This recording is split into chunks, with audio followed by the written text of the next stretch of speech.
Pakistan versus West Indies की T20 series शुरू हो चुकी है और आज पहला मैच था।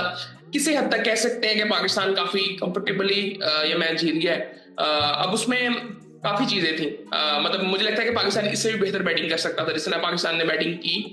और लेकिन पहला मैच था तो थोड़ा सा मार्जिन दिया जा सकता है, क्योंकि अगर वेस्ट इंडीज को भी देखें उनकी भी फील्डिंग निहायत गंदी थी।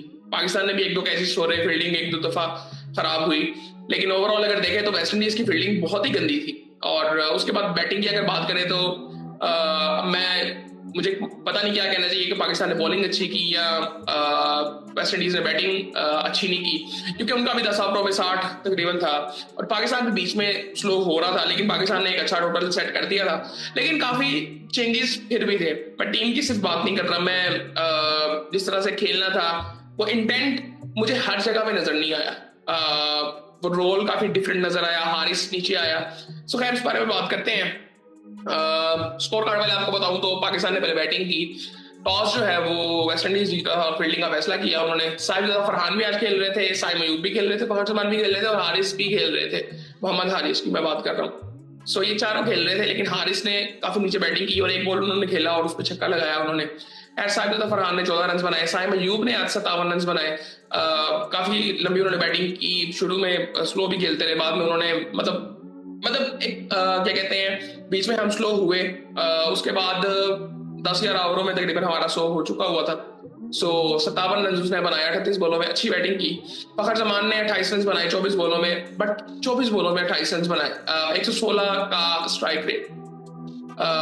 सो ये आई थिंक वो जब इंटेंट की बात करते हैं, मुझे लगता है जिस तरह की टीम है पाकिस्तान की ना, कि ऑलराउंडर्स आपके पास हैं, सो आपको तो आई थिंक हर मैच में 200 सोचना चाहिए मिनिमम, ताकि फिर आप 180-90 200 तक पहुंचे।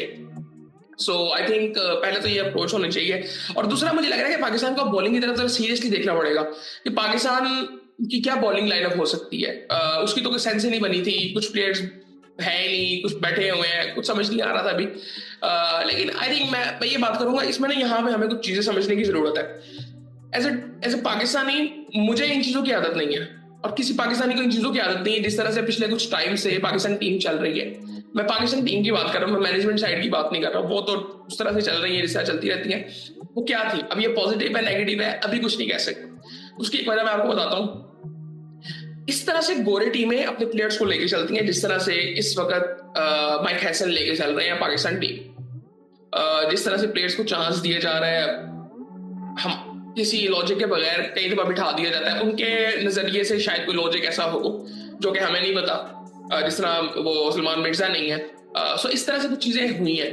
अब ये इसी तरह से आपको अगर आप थोड़ा सा डीपली देखोगे ना, इंग्लैंड को, ऑस्ट्रेलिया को, साउथ अफ्रीका को, न्यूजीलैंड को, ये ऐसे ही चलते हैं कि सेम प्लेयर्स खेलते जा रहे हैं, खेलते जा रहे हैं, खेलते जा रहे हैं। आप नवाज की एग्जांपल ले लें, फहीम की एग्जांपल ले लें। ये मतलब इस परफॉर्मेंस के साथ पाकिस्तान में कोई भी नहीं खेलता। ये जितनी अगर ओवरऑल सबकी परफॉर्मेंसेस देखें ना, इतनी परफॉर्मेंसेस के साथ इतने ज्यादा मौके कभी भी नहीं मिलते। ओवरऑल चाहे टीम जीत रही हो, अगर आपकी अपनी परफॉर्मेंसेस नहीं है तो फिर भी नहीं मिलते। सो यहाँ पे कुछ चीजें ऐसी हैं कि जो अब मुझे नहीं पता कि हमें अपने आप को बदलना है कि पाकिस्तान टीम को अपने आप को बदलना है। अभी कुछ नहीं कह सकते जब तक एक बहुत बड़ा पॉजिटिव रिजल्ट पाकिस्तान के हक में नहीं आता, यानी कि कोई ना कोई ट्रॉफी। सो तब तक आई थिंक कुछ नहीं कह सकते। एक दूसरी साइड भी है कि आप क्रिटिसाइज करते रहो, एक दूसरी साइड भी है कि आप पॉजिटिव साइड्स देख के आप सिर्फ पॉजिटिव बातें करते रहो। ये सारी चीजें हो सकती हैं, लेकिन आई थिंक मुझे लगता है कि अभी हमें ना एक ऐसी सिचुएशन में रहना चाहिए। रहना क्या चाहिए, ऐसी सिचुएशन में हम लोग हैं और उसी तरह से बात करनी चाहिए कि अभी कुछ समझ ही नहीं आ रहा, क्योंकि इस तरह से पाकिस्तान टीम को मैनेज नहीं किया जाता जिस तरह से अब किया जा रहा है। अब मैं ये नहीं कह रहा कि ये गलत है या ठीक है, मैं कुछ नहीं इस वक्त कह रहा। मैंने जब हम जब बात करते थे ना कि जी ऑस्ट्रेलिया ऐसे, इंग्लैंड ऐसे, उस तरह से अपनी टीम को रन करना चाहिए, जब मैंने उनको स्टडी किया ना, मैं कहा यार ये इनके डेब्यू कितने हुए हैं। आप पाकिस्तान टीम के पिछले 10 सालों के डेब्यू देखें और India, Australia, England, South Africa, इन टीमों के देखें, आपको फर्क नजर आ जाएगा। ये फर्क, अब ये कुछ चीजें नजर आ रही हैं पाकिस्तान टीम में कुछ रिसेंट टाइम्स में, 6 महीने साल से। अब मैं उम्मीद कर रहा हूँ ये चीज अच्छी हो, क्योंकि ओवरऑल अगर हम स्टैट्स देखें तो वो पाकिस्तान के कोई इतने बेहतर है नहीं। मतलब अभी मैं कल देख रहा था, तकरीबन आई थिंक 50 से ज्यादा हमने पाकिस्तान से बाहर मैचेस खेले हैं। T20 8 मैचेस हमने जीते हैं बस। पिछले 1 साल में, आई थिंक 1 डेढ़ साल की बात, कोई बात 1 2 साल की बात थी आई थिंक। सो ये मतलब ऐसी टीम नहीं है हमारी।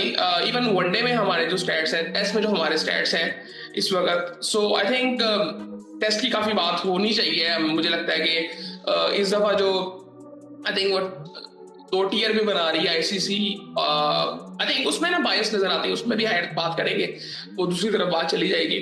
खैर इसमें मैं कह सकता हूँ अभी किसी हद तक कंफर्टेबल थे पाकिस्तान, और जीत गए हैं। बस उम्मीद कर रहे हैं कि पाकिस्तान बेहतर करता रहे और अपना कॉम्बिनेशन बेहतर करता रहे, कि हमें आगे वर्ल्ड कप आएगा तो उसमें क्या टीम लेके जानी है, सो एशिया कप पे आगे, सो ये सारी चीजें देखने वाली हैं। वनडे भी अभी है, सो यूएसए में मैच था, सो बाकी फिर देखते हैं आगे क्या होता है।